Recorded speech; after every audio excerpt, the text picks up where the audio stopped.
Hey guys, Sean O'Gorman here, another video for LE Gear from me here at the Strong Life Project to do with our strategic partnership. Try and give you guys in the first responder community some education, some assistance to help you get through the tough times in your job and help you live the best life you can. I was a police officer for 13 years, left with PTSD, depression and suicide a number of years ago, 16 years ago now, and spent the last 16 or 17 years educating myself on how to best handle this. For you guys today, I want to talk about how you deal with what you experience in the job. You are going to see a lot of trauma and a lot of difficulty as a police officer, firefighter, ambulance, emergency doctor, nurse, whatever it might be, rural fire service, military, all of the people that are part of that LE Gear community. You guys are going to experience high levels of stress and high levels of difficulty in your roles. You're going to see a lot of trauma, you're going to see a lot of violence, see a lot of things that most people never see in their life. And you potentially will see more than most people see in one 8-hour shift than they see in their whole life.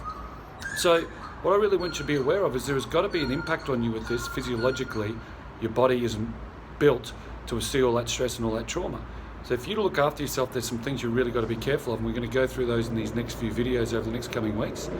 But the thing that's really important to me is that you understand that you have to deal with the experience. If you don't deal with that experience, it's going to have a huge impact on your life. I became a lot angrier. I used alcohol excessively. There was a whole lot of telltale signs that I didn't see at the time that I was in trouble, that I was struggling. I would be in fistfights 2 or 3 times a week in my role as a canine handler in the police, as a police dog handler. But that wasn't where the real problem was. That was as a result of my job and of working in areas where there were a lot of violent offenders. But also this violence and anger started to bleed out into my life, into my relationships. I would be argumentative, friendships argumentative.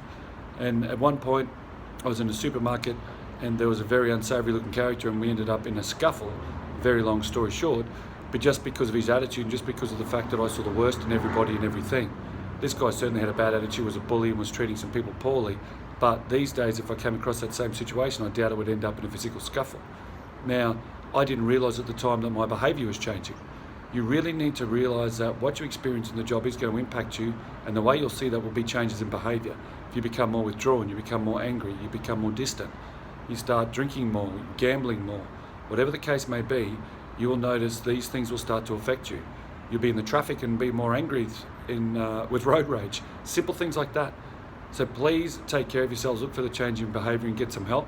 Come across to the stronglifeproject.com where this video is, have a look around, heaps of resources here.